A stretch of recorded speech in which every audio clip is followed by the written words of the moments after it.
ನಮಸ್ಕಾರ ವೀಕ್ಷಕರೇ, ಜನರ ಕೂಗು ನ್ಯೂಸ್ಗೆ ಸ್ವಾಗತ. ವಾರ್ತೆಗಳ ಮುಖ್ಯಾಂಶಗಳು. ಅಂಜುಮನ್ ಚುನಾವಣೆಯಲ್ಲಿ ಮಹತ್ವದ ಬೆಳವಣಿಗೆ. ಮಕಾನ್ದಾರ್, ದಫೇದಾರ್, ಸೋಟೆ, ಗೋಲಂದಾಜ್ಗೆ ಹೈಕೋರ್ಟ್ ಬಿಗ್ ರಿಲೀಫ್.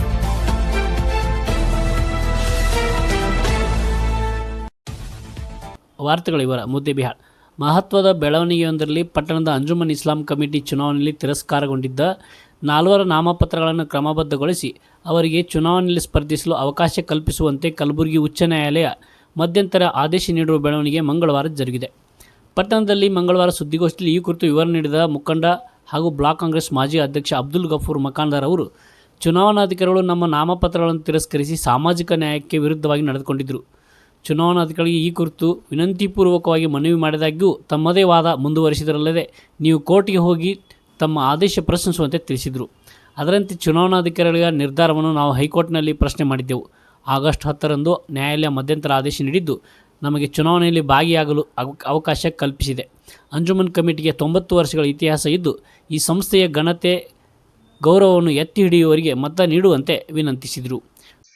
ನಾನು ಹೇಳಿದೆ ಸರ್, ನಾನೊಬ್ಬ ಜವಾಬ್ದಾರ ಮನುಷ್ಯ, ಊರಲ್ಲಿ ಒಂದು ಜವಾಬ್ದಾರ ಮನುಷ್ಯ, ಈ ಸಂಸ್ಥೆಯ ಮಾಜಿ ಅಧ್ಯಕ್ಷನು. 5-6 ಸಲ ಈ ಮೊದಲು ಜನ ಆರಿಸುವಾಗ, ಕೈ ಎತ್ತಿ ಆರಿಸುವಾಗ ಅಲ್ಲಿ ನಾ 5-6 ಸಲ ಆರಿಸಿ ಒಂದು 5-6 ಪೀರಿಯಡ್ನ ನಾ ಮೆಂಬರ್ ಇದ್ದೇನೆ. ಎಜುಕೇಷನ್ ಚೇರ್ಮನ್ ಆಗಿ, ಸಂಸ್ಥೆಯ ಬಿಲ್ಡಿಂಗ್ ಚೇರ್ಮನ್ ಆಗಿ, ನ್ಯಾಯ ಸಮಿತಿ ಚೇರ್ಮನ್ ಆಗಿ ನಾನು ಇಲ್ಲಿ ಸೇವೆ ಸಲ್ಲಿಸಿದ್ದೆ. ಆ ಎಲ್ಲ ಪರಿಗಣಿಸಿ ನನಗೆ ಈ ಕಮಿಟಿಯ ಸದಸ್ಯರು 1991ರಲ್ಲಿ ಅಧ್ಯಕ್ಷ ಸ್ಥಾನ ಕೂಡ ಕೊಟ್ಟಿದ್ರು. ನಾನು 4 ವರ್ಷ ತನಕ ಸತತ ನಾನು 3 ವರ್ಷದ ಅವಧಿ ಸಮರ್ಪಕವಾಗಿ ನಿಭಾಯಿಸಿದ್ದು ಊರ ಜನರಿಗೆಲ್ಲ ಗೊತ್ತಿದೆ, ಮತದಾರ ಬಾಂಧವರು ಕೂಡ ಗೊತ್ತಿದೆ. ಅದಕ್ಕೆ ನಾನು ಒಂದು ಜವಾಬ್ದಾರಿ ಮನುಷ್ಯ ಇದ್ದೀನಿ. ತಾವೆಲ್ಲ ಈ ರೀತಿ ನನ್ನ ಮೇಲೆ ಇದು ಆರೋಪ ಮಾಡಿ ಇದು ನನ್ನ ನಾಮಿನೇಷನ್ ರದ್ದು ಮಾಡೋದು ಸರಿಯಿಲ್ಲ, ಇದು ಪರಿಗಣಿಸಿ ಸ್ವಲ್ಪ ವಿಚಾರ ಮಾಡಿ ಅಂತ ಹೇಳಿದ್ರೆ ನನಗೆ ಅಧಿಕಾರಿಗಳು, ಚುನಾವಣಾಧಿಕಾರಿ ಉಡಾಫಿ ಉತ್ತರ ಕೊಟ್ಟರು. ಅದು ಏನಿಲ್ಲ, ನಾನೇನು ಮಾಡ್ತಾ ಇದ್ದೀನಿ, ತಾವು ಎಲ್ಲಿ ಕೇಳಬೇಕಲ್ಲಿ ಕೇಳಿ ಅಂತ ಇದೇ ಥರ ಹೇಳಿದ್ರು. ಹೀಗಾಗಿ ಅನಿವಾರ್ಯವಾಗಿ ನಾನು ನ್ಯಾಯಾಲಯಕ್ಕೆ ಕಟ್ಕಟ್ಟಿಗೆ ಹೋಗ್ಬೇಕಾದ್ರೆ ಈಗ ನ್ಯಾಯಾಲಯದಿಂದ ಕರ್ನಾಟಕ ಸರ್ಕಾರದ ಉಚ್ಚ ನ್ಯಾಯಾಲಯ ಗುಲ್ಬರ್ಗಾದಿಂದ ನನಗೊಂದು ನ್ಯಾಯ ಸಿಕ್ಕಿದೆ. ಇವತ್ತಿನ ದಿವಸ ಮುಂದೆ ಈ ದಿಶೆಯಲ್ಲಿ ಇದರಲ್ಲಿ ನಾನು ಗೆದ್ದಿದ್ದು ಇಷ್ಟಕ್ಕೆ ಮುಗಿದಿಲ್ಲ. ನಿಮ್ಮ ಮತದಾರ ಬಾಂಧವರ ಮೇಲೆ ಹೆಚ್ಚಿನ ಜವಾಬ್ದಾರಿ ಇದೆ. ನೀವೆಲ್ಲ ಗೆಲ್ಲಿಸಿ ನನ್ನ ನಿಜವಾದ ಗೆಲುವು ಅದು ನಂದು. ನ್ಯಾಯಾಲಯ ಗೆದ್ದು ಬರೋದು ದೊಡ್ಡ ಮಾತಲ್ಲ.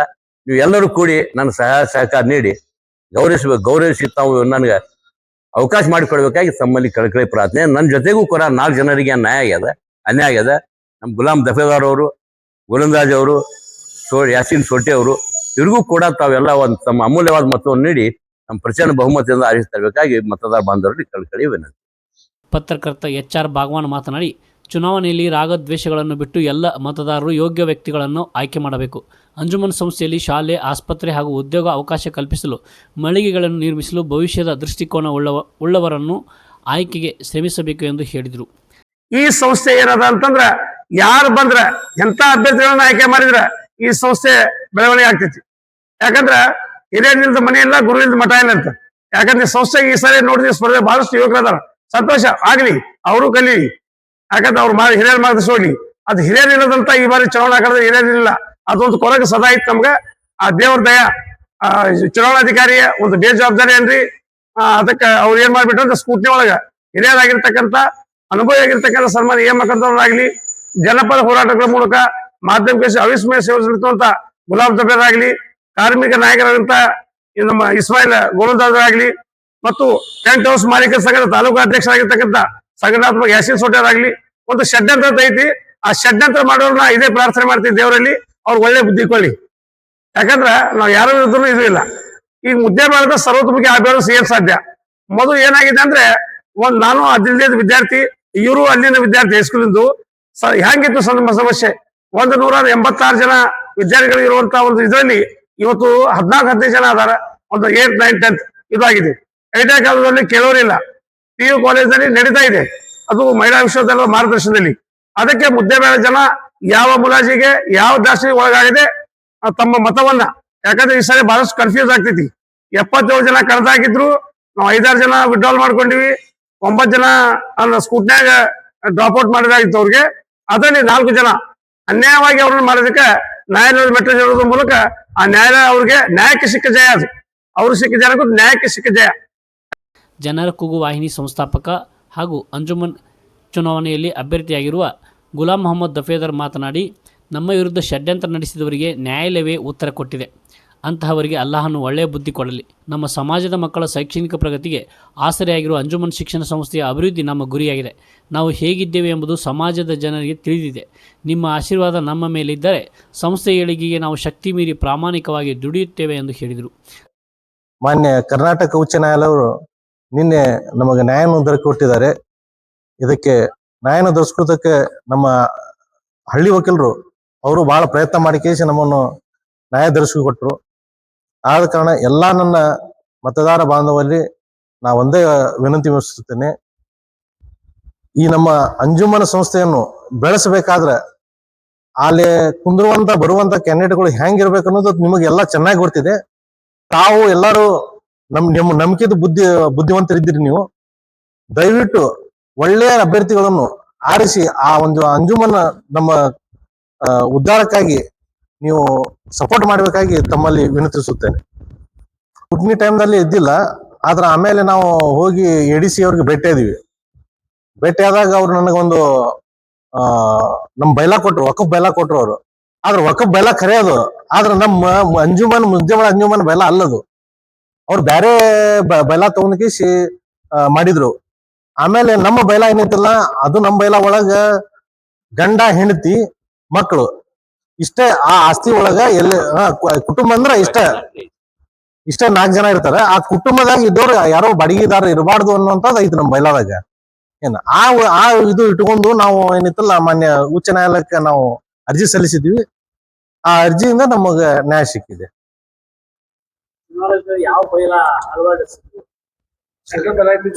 ಚುನಾವಣೆ ಅವರು ಏನೈತಲ್ಲ ಸೆಂಟ್ರಲ್ ಬೈಲಾ ಅಳವಡಿಸಿದ್ರು. ಅವರು ಸ್ಟೇಟ್ ಬೈಲಾ ಇದ್ದಿದ್ದಿಲ್ಲ, ಸೆಂಟ್ರಲ್ ಬೈಲಾ ಇತ್ತು.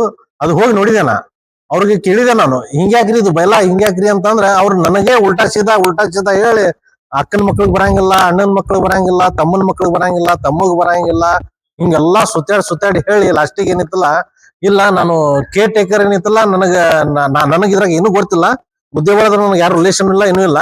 ನಾನು ಮುದ್ದೆ ಒಳಗ್ ಬಂದ ಕೂಡ ಕೇರ್ ಟೇಕರ್ ನನಗೇನಿತ್ತಲ್ಲ 9 ಮಂದಿದು ಹೆಸರನ್ನು ತೆಗೆದು ಕೊಟ್ರು. ಆಮೇಲೆ ಏನೈತಲ್ಲ ನನಗ್ ಬೈಲಾನು ಹೊರ ಕೊಟ್ರು. ಆ ಬೈಲಾ ಪ್ರಕಾರ ನಾ ಮಾಡಿ ಬಂದೀನಿ.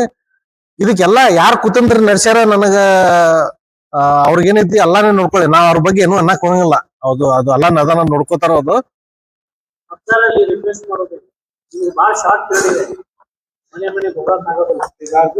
ನಾವು ಮತದಾರರಲ್ಲಿ ಎಷ್ಟು ನಮ್ಗೆ ಸಾಧ್ಯ ಆದಷ್ಟು ನಾವು ಇನ್ನೊಂದು 4 ದಿವಸ ಸಾಧ್ಯ ಆದಷ್ಟು ಎಲ್ಲಾ ಮತದಾರ ಮನೆಗೆ ಹೋಗಿ ಅಪೀಲ್ ಮಾಡ್ಕೋತೀವಿ. ನಮಗ್ ಮತವನ್ನು ಹಾಕಿರಿ ಅಂತ ಕೇಸಿ ಅಪೀಲ್ ಮಾಡ್ಕೋತೀವಿ.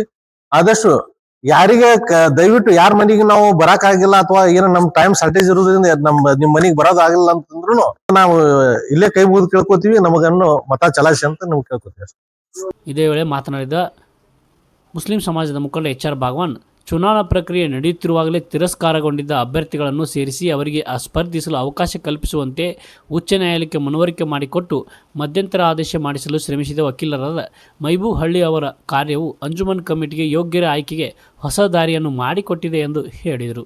ಆಗಿರುವಂತಹ ಅನ್ಯಾಯವನ್ನ ಹೈಕೋರ್ಟ್ ಬೆಂಚ್ ಮುಂದೆ ಸಾದರಪಡಿಸಿ ಇವರಾಗಿರುವಂತಹ ಅನ್ಯಾಯ ಸರಿಪಡಿಸಿ ಇದೇ ಚುನಾವಣೆ ಆಗಲೇ ಪ್ರಕ್ರಿಯೆ ನಡೀತಾ ಇದೆ.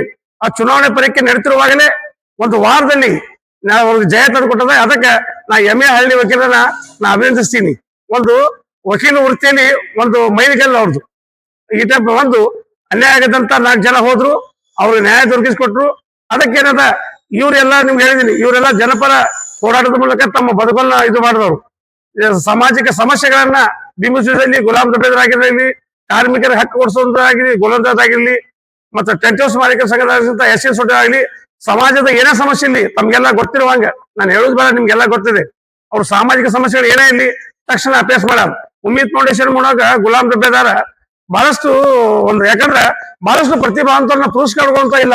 ಇಷ್ಟು ದೊಡ್ಡ ಸಮಾಜದ ಒಂದು ಚುಕ್ಕೆ ಚಿತ್ರವಾಗುವುದಿಲ್ಲ, ಒಂದು ಸರಳ ಸಂಕೋಲೆ ಆಗುದಿಲ್ಲ. ಅದೃಷ್ಟ ಸಮೃದ್ಧ ಆಗುತ್ತೆ. ಓರ್ವ ವ್ಯಕ್ತಿ ಅದೃಷ್ಟ ಅಲ್ಲ. ನಾವು ನಮ್ಮ ಸಮಾಜ ಶೈಕ್ಷಣಿಕವಾಗಿ, ಸಾಮಾಜಿಕವಾಗಿ, ಆರ್ಥಿಕವಾಗಿ, ರಾಜಕೀಯ ಮುಂದುವರೆದಾಗ ಮಾತ್ರ ಆ ಸಮಾಜ ಉದ್ಧಾರ ಆಗ್ತೈತಿ. ಅದಕ್ಕೆ ನಮ್ಮ ಸಮಾಜದ ಶೈಕ್ಷಣಿಕಕ್ಕಾಗಿ ನೀವು ಯಾವ ದಾಸವಾಗದಂತೆ ಈ ಹೋರಾಟ ಮಾಡೋದ್ರ ಮೂಲಕ ಇಲ್ಲಿ ಬಂದಂತ ಬಹಳಷ್ಟು ಕಡಿಮೆ ಅವಧಿ ಇದೆ. ಇವತ್ತು ಸಿಂಬಲ್ ಕೊಟ್ಟ ಜಸ್ಟ್ ಈಗ ನಮ್ಗೆ ಅಲಾಟ್ ಆಗಿದೆ. ಇನ್ನು 6 ದಿವಸದಲ್ಲಿ ಮತದಾನ ಇದೆ. ಅದಕ್ಕೆ ಮತದಾರ ಬಂಧುರಲ್ಲಿ ಮನೆ ಮನೆಗೆ ಈಗಾಗಲೇ 15 ದಿವಸದಿಂದ ಈ ಇರುವಂತ ಉಮೇದುವಾರು ಮನೆ ಮನೆಗೆ ಹೋಗಿ ಕರಪತ್ರ ಹಂಚಾರ ವಿನಂತಿ ಮಾಡ್ಕೊಂತಾರ. ಸಮಯ ಇಲ್ಲ. ಈ ಪ್ರಜ್ಞಾವಂತ 4 ಜನ ಏನದಾರ ಇದೇ ಒಂದು ಪ್ರಚಾರ ಅಂತ ಭಾವಿಸಿ ಈ ಮಾಧ್ಯಮದ ಮೂಲಕ ಜನರ ಕೂಗು ಮಾಧ್ಯಮದ ಮೂಲಕ ನಾನು ಮನವಿ ಮಾಡ್ಕೊಳ್ತಾ ಇದ್ದೀನಿ, ಇವರನ್ನ ಆಯ್ಕೆ ಮಾಡಿ. ಯಾಕಂದ್ರೆ ಚುನಾವಣೆಯಲ್ಲಿ ಯಾರೇ ಆಯ್ಕೆ ಆಗಿರಲಿ ಹಿರಿಯರು, ಮಾರ್ಗದರ್ಶಕರು, ಜನಪರ ಕಾಳಜಿ ಉಳ್ಳಂತವ್ರು ಆ ಸಂಸ್ಥೆಗೆ ಬಂದಿದ್ದೆ ಅಂತಂದ್ರೆ ಆ ಸಂಸ್ಥೆ ಒಂದು ಉನ್ನತ ಸ್ಥಾನಕ್ಕೆ ಹೋಗ್ತೈತಿ. ಹಿಂದುಳಿದಂತ ಈಗೇನ ಗತಿಸುವಂತ ಕತ್ತಲನ್ನ ಮರೆತು ಬೆಳಕಿನತ್ತ ಈ ಸಂವಿಧಾನ ಒಯ್ಯಬೇಕು. ಯಾಕಂದ್ರೆ ಅಲ್ಪಸಂಖ್ಯಾತ ಸಮಾಜ ಸಚ್ಚಾರ್ಗ ವರದಿ ಪ್ರಕಾರ ಶೈಕ್ಷಣಿಕ ತುಂಬಾ ಹಿಂದಿದೆ. ದಲಿತರಿಗಿಂತೂ ಕಡೆಯವಾಗಿ ಶೈಕ್ಷಣಿಕ ಹಿಂದುಳಿದ ಅಂತ ಹೇಳಿ ರಾಜ್ಯ ಸಚ್ಚಾರ ವರದಿ ಹೇಳಿದೆ. ಆ ದಿಶೆಯಲ್ಲಿ ಎಂ ಮಕಂದವರ ಮಾರ್ಗದರ್ಶನದಲ್ಲಿ ಇವರೆಲ್ಲರನ್ನ ತಾವು ಅಪೂರ್ವ ಬಹುಮತದಿಂದ ಇದೇ ಮತಯಾಚನೆ ಅಂತ ನಾನು ಭಾವಿಸಿ ಇವರು ಅತ್ಯಮೂಲ್ಯ ಮತದಿಂದ ಇವ್ರನ್ನ ಆಯ್ಕೆ ಮಾಡಬೇಕು. ಇನ್ನುಳಿದಂತ ಆಯ್ಕೆ ಮಾಡುವಂತದ್ರಲ್ಲಿ ಎಲ್ಲವನ್ನು ನಿಮ್ಮ ಸಮಾಜ ನಿಮ್ ಇದನ್ನ ಎಲ್ಲ ಬಿಡ್ರಿ, ನಿಮ್ಗೆ ಯಾವ್ದು ಬಿಡ್ರಿ. ಈ ಸಮಾಜಕ್ಕೆ ಎಂತವ್ರು ಬೇಕು, ಈ ಸಮಾಜಕ್ಕೆ ಮಾಧ್ಯಮದವ್ರು ಬೇಕು, ಈ ಸಮಾಜಕ್ಕೆ ಹಿರಿಯರಂತ ಮಾರ್ಗದರ್ಶಿಸಬೇಕು. ಆಮೇಲೆ ಈ ಸಮಾಜಕ್ಕೆ ವಕೀಲರು ಬೇಕು, ಈ ಸಮಾಜಕ್ಕೆ ಸಾಮಾಜಿಕ ಕಳ್ಕೊಳ್ಳುವಂತವ್ರು ಬೇಕು. ಬೆಂಗಳೂರಿಗೆ ಹೋಗಿ ಕೆಲಸ ಮಾಡ್ಕೊಳ್ಳುವಂತ ಒಂದು ಸಾಮರ್ಥ್ಯ. ಯಾಕಂದ್ರೆ ಸನ್ಮಾನ್ಯ ಈ ಕ್ಷೇತ್ರ ಶಾಸಕ ಮಹಾಜನ್ ನಿಗಮದ ಅಧ್ಯಕ್ಷ CF ಆತ್ಮೀಯ ಗೆಳೆಯರು, ಅವ್ರಿಗಿಂತ ಮೊದಲು ಕಾಂಗ್ರೆಸ್ದಲ್ಲಿ ಇದ್ದವರು. ಇವರು ಒಂದು ಮಾರ್ಗದರ್ಶನ ಇತ್ತಂದ್ರು, ಇವ್ರನ್ನ ಗೆಲ್ಲಿಸಿದೆ ಯಾಕಂದ್ರೆ ಮುಂದೆ ಸರ್ಕಾರದಿಂದ 2 ವರ್ಷ ಸರ್ಕಾರ ಇದೆ. ಅಲ್ಪಸಂಖ್ಯಾತರಿಗೆ ಸಾಕಷ್ಟು ಅನುದಾನ ಇದೆ. ನಮ್ಮ ಜಗದಲ್ಲಿ ಆಗ್ತಾ ಇಲ್ಲ. ನಮ್ಮ ಶಾದಿ ಮೇಲೆ ಜೀನಿ ಗಂಟೆ ಬೆಳೆದಿದೆ. ಬಹಳಷ್ಟು ನಾಚಿಕೆ ಬರುವಂತ ಸಂಗತಿ. ನಾವೊಬ್ಬ ಪ್ರಗತಿ ಆಗಿಲ್ಲ, ಸಮಾಜ ಅಭಿವೃದ್ಧಿ ಆಗ್ಬೇಕು. ಅದಕ್ಕೆ ಆ ಶಾದಿ ಮೇಲೆ ಇದು ಆಗ್ತೈತಿ. ಮತ್ತನ್ನ ಪೂರ್ವಜೀವ ಕೊಟ್ಟು ಆ ಶಾದಿ ಮೇಲೆ ಪೂರ್ಣಗೊಳಿಸ್ತಾರೆ. ಆಮೇಲೆ ಶೈಕ್ಷಣಿಕ ಹಿಂದುಳಿದಂತ ಇದು ಮಾಡ್ತಾರೆ. ಹೊಸ ಕೋರ್ಸ್ಗಳನ್ನ ತರಕ್ಕೆ ಸಾಧ್ಯ ಆಗ್ತೈತಿ. ಅದಕ್ಕೆ ನಾವು ಈಗ ಮುಂದೆ ಈ ಚುನಾವಣೆ ಇಚ್ಛೆ ಬಂದು ಅತ್ಯಂತ ಎಲ್ಲರನ್ನ ಅಭಿನಂದಿಸ್ತೀನಿ. ಬಟ್ ಒಳ್ಳೆಯವರನ್ನ ತಾವು ಆರಿಸೋದ್ರ ಮೂಲಕ ಒಂದು ಒಳ್ಳೆಯ ಸಮಾಜ ಮಾಡೋಣ. ಬರುವ ದಿನಮಾನದಲ್ಲಿ 4 ಜನ ವಿನಂತಿ ಮಾಡ್ಕೊತೀನಿ, ನೀವು ಖಂಡಿತವಾಗಿ ಮತದಾರ ರಾಷ್ಟ್ರದಲ್ಲಿ ಗೆಲ್ತೀರಿ. ಮುಂದೆ ಯಾವುದೇ 2 ತಿಂಗಳು ಮೊದಲಿರುವಾಗಲೇ ಹೋಗಿ ಪರ್ಮಿಷನ್ ತಂದು ಚುನಾವಣೆಗಳನ್ನ ಸಾರ್ವತ್ರಿಕವಾಗಿ ನಡೀಲಿ. ಆಮೇಲೆ ಈ ಹಿಂದೆ ಇರುವಂತ ಏನೇ ಸಮಸ್ಯೆ ರಾಗದೇಶಗಳು ಇರಲಿ, ಕೋಟಿ ಕಟ್ಟಗಡೆ 11 ವಿನಂತಿ ಮಾಡ್ಕೊಳ್ತೀನಿ. ಇದೆಲ್ಲ ಬಿಡ್ರಿ. ನಮ್ಮ ಸಮಾಜದ ಅಭಿವೃದ್ಧಿ ನಮ್ಗೆ 50 ಆಗಿದೆ, ಅವ್ರಿಗೆ 72 ಆಗಿದೆ. ನಾವು ಸತ್ತು ಹೋಗ್ತೀವಿ. ನಾವು ಒಳ್ಳೆ ಕೆಲಸ ಮಾಡಿದ್ವಿ ಅಂದ್ರೆ ನಾಳೆ ಅಲ್ಲಾನ ಬಳಿ ನಮ್ಗೆ ಒಳ್ಳೆ ಸ್ಥಾನ ಸಿಗ್ತೈತಿ. ಅದಕ್ಕೆ ಎಲ್ಲಾ ರಾಗದೇಶಗಳನ್ನ ಬಿಡ್ರಿ, ಪೈಪೋಟಿಗಳನ್ನ ಬಿಡ್ರಿ. ಅದಕ್ಕೆ ನೀವೆಲ್ಲರೂ ಸೇರಿ ಈ ಬಾರಿ ಅಭೂತಪೂರ್ಣ ಚುನಾವಣೆಯಲ್ಲಿ ಕೆಲಸ ಬಹಳ ಕಡಿಮೆ ಅವಧಿ ಇದೆ. ಈ 4 ಜನರು ನಿಮ್ ಮನೆಗೆ ಬಂದಾರ, ಈ ಮಾಧ್ಯಮ ನಿಮ್ಮನ್ನು ವಿನಂತಿ ಮಾಡ್ಕೊತಾರ. ಇವ್ರನ್ನ ಅಪೂರ್ವ ಬಹುಮತದಿಂದ ಬೆಂಬಲಿಸಿ ಇವ್ರನ್ನ ಆಯ್ಕೆ ಮಾಡ್ಬೇಕಂತ. ಯಾಕಂದ್ರೆ ಚಾಲೆಂಜರ್ಸ್ ಇವ್ರು 4 ಜನ. ಇಷ್ಟೇ ನೋಡಿ, ತಮ್ಗದು ಇದು ಆಯ್ತಪ್ಪ ಸ್ಕೂಟ್ನಿ ಅಂತ ಹೇಳಿ 4 ದಿವಸದಲ್ಲಿ ಕೋರ್ಟ್ ಹೋಗ್ತಂದ್ರು. ನಾಳೆ ಸಂಸ್ಥೆಗೆ ಅನ್ಯಾಯ ಆತಂದ್ರೆ ಈ 4 ಜನ ಹೋಗಿ ಏನ್ ಬೇಕಾದ್ ಮಾಡಕ್ ಸಾಧ್ಯತೆ ಐತಿ. ಅದನ್ನ ನೀವು ಮರ್ದಾಟ ಮಾಡ್ಕೊಂಡು ಎಲ್ಲ ಮತದಾರರು 4 ಜನರನ್ನ ಮತ ಹಾಕಿ ಅಭೂತಪೂರ್ಣ ಯಶಸ್ಸು ಗಳಿಸ್ಬೇಕಂತೇಳಿ ತಮ್ಮನ್ನು ವಿನಂತಿ ಮಾಡ್ಕೊಳ್ತಾ ಇದ್ದೀವಿ. ಅಭ್ಯರ್ಥಿಗಳಾದ ಇಸ್ಮಾಯಿಲ್ ಗೋಲಂದಾಜ್, ಯಾಸೀನ್ ಸೋಟೆ ಸಮಾಜ ಬಾಂಧವರಲ್ಲಿ ಹಾಗೂ ಮತದಾರರಲ್ಲಿ ಮತಯಾಚನೆ ಮಾಡಿದರು. ಈ ಸಂದರ್ಭದಲ್ಲಿ ಹಾಜಿ ಭಾಷಾ ಸಾಬ್ ನಾಯ್ಕೋಡಿ ಇದ್ದರು. ಇನ್ನಷ್ಟು ಸುದ್ದಿಗಾಗಿ ನೋಡ್ತಾ ಇರಿ ಜನರ ಕೂಗು ಯೂಟ್ಯೂಬ್ ಚಾನಲ್. ಇದು ನಿಮ್ಮದೇ ಧ್ವನಿ. ಸಬ್ಸ್ಕ್ರೈಬ್ ಮಾಡಲು ಮರೆಯಬೇಡಿ.